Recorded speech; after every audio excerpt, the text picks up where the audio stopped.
আমাদের কাছে খবর আছে এই নির্বাচন কমিশনের কারা কারা কিছুদিন আগে ক্যান্টনমেন্টে সিএমএইচে ভর্তি ছিলেন।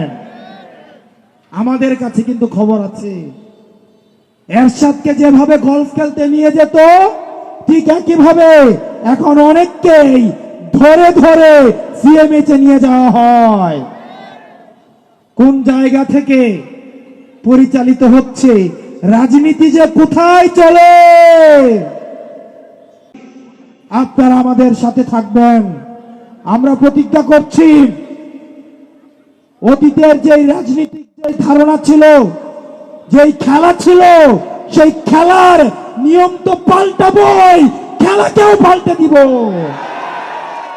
এই রাজনীতিবিদদের জন্য আমরা কঠিন করে অবশ্যই ছাড়বো, অবশ্যই ছাড়বো, অবশ্যই ছাড়বো।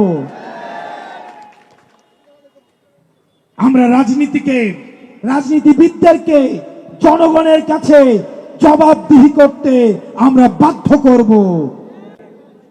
রাষ্ট্রের প্রতিষ্ঠানগুলোকে আমরা জবাবদিহি করতে বাধ্য করব।